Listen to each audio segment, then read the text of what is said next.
You may have seen this watch in my last review, which turned out to be a lot of fun. See my full video review to find out why I like it so much. And actually, I bought this as a bundle of 5 watches from AliExpress for under $15 in total, and also got some egg cups. And today we'll see the other 4 watches. This is more of an unscripted, say what I see type of video with minimal editing. Probably a disaster. Not my usual format, but just my first impressions of the watches as I unpack them.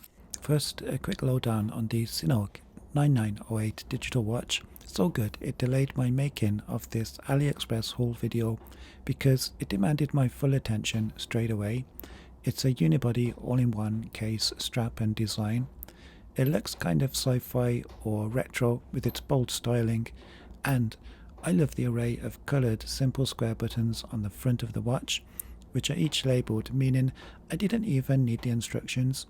It has a stopwatch and alarm functions, a decent backlight and more. Its huge multi-segmented LCD display is useful and impressive. The PU material is soft and lightweight, and the wide strap gives plenty of comfort. It also has 50 meters of water resistance.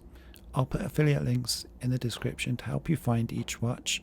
If you use them and buy something, I can earn a small fee at no extra cost to you. What's next? This one caught my attention.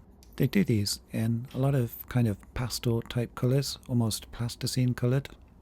The strap looks like it'll be nice and cool in the summer. And I love the bold styling.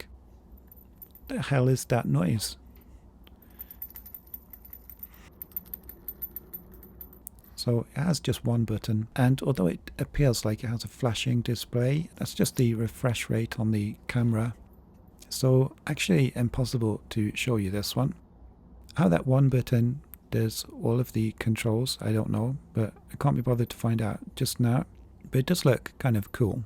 The material is really soft. Again, it's another unibody type of combined strap and case. This one is an identical case, but more my kind of watch with an analog display. Little stopper there, saves the battery whilst it's in transit. And what the hell? That doesn't look like it belongs there, this case back. Big gaps around the outside of it. Let's investigate. As I suspected, I don't find any rubber seal. Doesn't appear to be on the case or the case back. And we see the simple quartz movement here. Let's pop that back on, just a push fit. Again, this one also comes in what I think of as plasticine type colours. They had some really nice ones in kind of more feminine colours, but black appealed to me. And if you're wondering why I'm struggling to take so long to put the watch on, it's this damn buckle again. But once it's seated and fastened, it's really comfortable on my wrist. And I do really like this one. I definitely wear this one on a nice summer's hot day, just not to the beach or anywhere where it might get wet. Pretty cool. I noticed the stopper isn't doing its job. Second hand is still moving. Let's pull that out. The typesetting feels kind of accurate, but it does seem to have a mind of its own. Watch how the minutes hand continues to rotate when I take my hand off the crown. Strange. This one next. A bit more packaging this time and a link removal tool. And we have an all polymer case and strap, which is incredibly lightweight. That's what I noticed most of all. The crystal looks more like some cheap type of plastic that might more commonly be used for packaging, but it's okay. The simple screw down case back is completely flat, which is great for comfort. I guess those are Chinese hour markers on the sterile dial. Fantastic for when you want to know when it's 9 or 11 o'clock. The other hours are going to take some figuring out.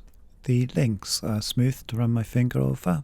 There's no way I was expecting it to be this good, to be honest. What looks like a terrible idea wasn't. The butterfly clasp works well and looks quite nice. What do you think? There's plenty of length on the strap, even on my 7¼ inch wrist. I'm not going to use the tool to adjust it right now. There's lots of bright colorways available for this watch. I recall white looked particularly impressive, as did black.